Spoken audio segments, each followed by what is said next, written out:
Bruce Lee punches didn't rely on oversized muscles or theatrical wind-up. They were compact, explosive, in time to break an opponent's structure at the exact moment of impact. The secret isn't magical, it's efficient use of the kinetic chain, transferring energy from the ground through the legs and hips into a synchronized rotation of the torso and finally into a relaxed snapping arm and a focused fist. When you watch his strikes, what you're seeing is mastery of timing, relaxation, and body coordination. Recreating that power means training the same systems Lee trained: structural alignment, timing, balance, and the ability to generate rotational force quickly and transfer it into a small surface area. We'll break each of those elements down into practical drills and strength work so you can develop a punch that feels light to throw but heavy when it lands. Core principles you must train. Every effective punch relies on a handful of repeatable principles. First is the ground connection. Power starts where your feet contact the floor. Second is hip rotation and torque. Your hips generate much more force than your arm alone. Third is relaxed speed. Tension slows you down and robs power. Fourth is structural alignment at impact. Your bones should take the load, not only your muscles.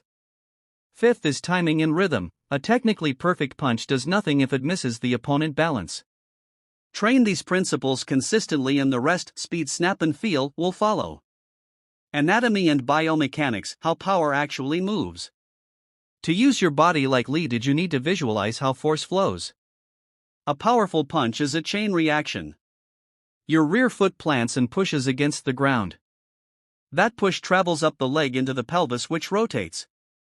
The pelvis rotation is followed by the rib cage and shoulders. The shoulder transfers energy down the arm into the wrist and fist. This sequence must be quick and sequential rather than simultaneous and stiff. The core acts as a spring and conduit. Too much stiffness kills speed, too much looseness wastes force. Properly timed diaphragmatic breathing helps coordinate the sequence and stabilize the spine.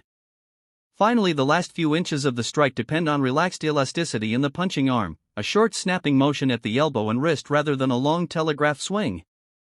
Footwork and weight transfer, the foundation of power. Powerful punching doesn't happen in a vacuum. Your feet and hips set the stage. Start by practicing weight distribution shifts without the arm moving. Stand in a natural fighting stance and push from the rear foot into the ball of the front foot, feeling the pelvis rotate. The force should be felt in the hips. Next, practice stepping power.